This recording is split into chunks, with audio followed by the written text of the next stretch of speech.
Hello, good evening to all. My name is Sukanya and I welcome you all on my channel.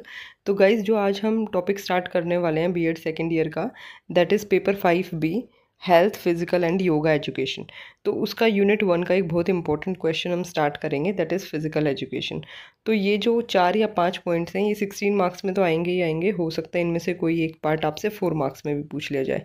और video start करने से पहले मैं बोलना चाहूँगी कि अगर अभी तक आपने चैनल को लाइक, शेयर और सब्सक्राइब नहीं किया है तो प्लीज़ आप पहले चैनल को लाइक, शेयर और सब्सक्राइब कर लो।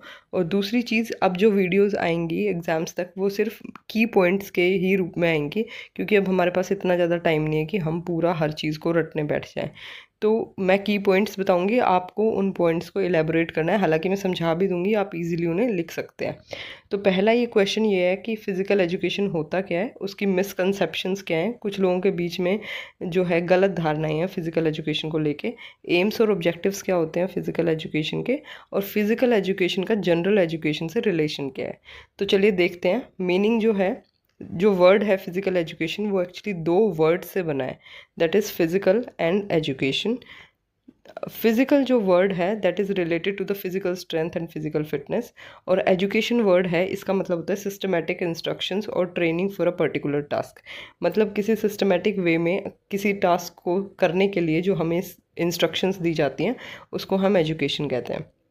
जब हम इन दोनों वर्ड्स को कंबाइन कर देंगे तो फिज़िकल एजुकेशन का मतलब बनता है, it stands for systematic instructions और training related to the physical activities for development of physical powers और टू कल्टिवेट फिज़िकल स्किल्स। मतलब कोई भी सिस्टमैटिक वे में जो इंस्ट्रक्शंस दी जाती हैं किसी भी फिज़िकल पावर को या फिज़िकल स्किल को अपने अंदर डेवलप करने के लिए। अब हम मिसकंसेप्शंस देखते हैं। तो फर्स्ट मिसकंसेप्शन यही है फिज़िकल एजुकेशन के बारे में कि it is just about sports. तो ऐसा नहीं है। फिज़िकल एजुकेशन एक बहुत ही वाइड कॉन्सेप्ट है जिसके अंदर फिज़िकल, सोशल और इमोशनल हर टाइप की स्किल्स को जो है इंकलकेट किया जाता है एक बच्चे के अंदर। Second, physical education is easy. तो कुछ लोगों का मानना है कि फ़िज़िकल एजुकेशन इतना ईजी है, उसमें पढ़ने वढ़ने की कोई ज़रूरत नहीं है, ध्यान देने की ज़रूरत ही नहीं है। तो ऐसा भी नहीं है। इसके अंदर हार्ड वर्क और डिसिप्लिन की बहुत ज़्यादा ज़रूरत होती है। Third is physical education is not important subject. कुछ लोगों का मानना है मैथ, साइंस, हिंदी, इंग्लिश की तरह ये एक इम्पॉर्टेंट सब्जेक्ट नहीं है। तो ऐसा नहीं है। किसी भी हेल्दी हैबिट को डेवलप करने के लिए ये बहुत ही इम्पोर्टेंट सब्जेक्ट है। Then the next point is it is only for athletes. तो ऐसा नहीं है कि ये सिर्फ एथलीट्स के लिए ही है। ये एक डिस्करेज करने वाली बात है उन लोगों के लिए जो इतने अच्छे नहीं होते स्पोर्ट्स में। तो फिज़िकल एजुकेशन सबके लिए है, ऐसा नहीं है कि ये किसी एक पर्टिकुलर टाइप ऑफ इंडिविजुअल के लिए ही है। Then the next point is physical education is play.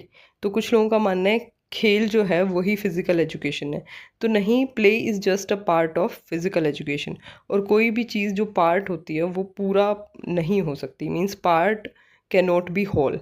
ठीक है, तो वो सिर्फ एक पार्ट है फिज़िकल एजुकेशन का। Then we will see the aims and objectives of physical education. Guys, हो सकता है आप लोगों को लग रहा हो कि मैं बहुत फास्ट बोल रही हूँ, पर अब हमें टॉपिक्स को ना थोड़ा जल्दी जल्दी ही कवर करना होगा, सो दैट कि हम इन सब्जेक्ट्स को कवर कर लें एग्ज़ाम्स तक। और ये ना क्विक रिविजन सीरीज़ है, तो आप ये एक्सपेक्ट बिल्कुल ना करें कि यहाँ पे मैं सब कुछ आपको पूरी चीज़ एक्सप्लेन करूँगी। मैं अपने वर्ड्स में एक्सप्लेन कर रही हूँ, ऐसे ही आपको पेपर में एक्सप्लेन करना है, सो दैट आपके लिए बहुत ज़्यादा मटेरियल ना हो रटने के लिए। मैंने सिर्फ की पॉइंट्स ही दिए हैं। तो अब एम्स ऑब्जेक्टिव्स देख लेते हैं। फर्स्ट एम फिज़िकल एजुकेशन का क्या होता है, फिज़िकल डेवलपमेंट। मतलब हमारी बॉडी की जो फ्लेक्सिबिलिटी है वो इंक्रीज़ हो, हमारी जो मूवमेंट्स हैं बॉडी की वो ठीक हों, बॉडी पोस्चर वगैरह चीज़ें ठीक हों। तो ये पहला एम है फिज़िकल एजुकेशन का। Second is mental development. तो जो लोग भी फिज़िकल एक्टिविटीज़ करते हैं उनका जो है स्ट्रेस, एंजाइटी और डिप्रेशन, ये सब चीज़ें रिड्यूस हो जाती हैं। Third point is social development. को देखो, कोई भी फिज़िकल एक्टिविटी होती है वो एक ग्रुप में की जाती है, राइट, या फिर ऐसे एक एनवायरनमेंट में बैठ के की जाती है जहाँ पे और लोग भी उस फिज़िकल एक्टिविटी को कर रहे होते हैं। तो इससे क्या होता है कि हम एक दूसरे के साथ, पीयर्स के साथ अच्छा रिलेशन डेवलप कर पाते हैं। शेयरिंग केयरिंग वाला एटीट्यूड जो है वो हम डेवलप कर पाते हैं। Then the next point is motor skills. Motor skills क्या होती हैं, रनिंग, जंपिंग, वॉकिंग, किकिंग। ये जो हमारी स्किल्स होती हैं फिज़िकल एक्टिविटीज़ से हमारी ये स्किल्स डेवलप हो जाती हैं। अब देखते हैं आगे कैरेक्टर डेवलपमेंट, क्योंकि जब हम किसी स्पोर्ट्स को खेल रहे होते हैं तो वो एक टीम में खेलते हैं, तो हमारी टीम के लिए लॉयल्टी, बहुत ही सिविलाइज्ड बिहेवियर, ये सब चीज़ें डेवलप होती हैं, तो हमारा कैरेक्टर भी डेवलप होता है। Then is cognitive development, means brain का विकास होता है। तो ये रिसर्च वगैरह ने शो किया है कि जो लोग फिज़िकल एक्टिविटीज़ में इन्वॉल्व होते हैं उनका ब्रेन का डेवलपमेंट ज़्यादा होता है रेदर देन दोज जो फिज़िकल एक्टिविटीज़ में इंडल्ज नहीं होते। Then is spiritual development. देखो, जब भी कोई इंसान फिज़िकल एक्टिविटीज़ में इन्वॉल्व होता है उसको वहाँ पे बहुत सारी सिचुएशंस को हैंडल करना होता है, तो वो सेल्फ पे कंट्रोल करना सीख जाता है। इस तरीके से उसकी स्पिरिचुअल डेवलपमेंट भी होती है। अब हम देखते हैं कि फ़िज़िकल एजुकेशन का जनरल एजुकेशन से क्या रिलेशनशिप है।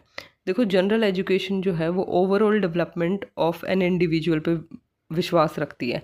मतलब एक बच्चा जो है उसका फिज़िकल, सोशल, इमोशनल हर टाइप का डेवलपमेंट हो, ये हम जनरल एजुकेशन के थ्रू इंश्योर करते हैं। तो फिज़िकल एजुकेशन जो है फर्स्ट इज़ एकेडमिक अचीवमेंट्स जो हैं उनको इंक्रीज़ करता है, क्योंकि बच्चे की इंटेलेक्चुअल, फिज़िकल, इमोशनल ये सारी डेवलपमेंट्स जो हैं एक दूसरे के साथ एसोसिएटेड होती हैं। Then is highest thought process, मतलब जो बच्चे होते हैं उनके अंदर जो कन्फ्यूजन होता है उसको रिड्यूस करता है, और जो हमारे थॉट्स होते हैं उनकी क्लैरिटी को जो है मेंटेन करता है फिज़िकल एजुकेशन।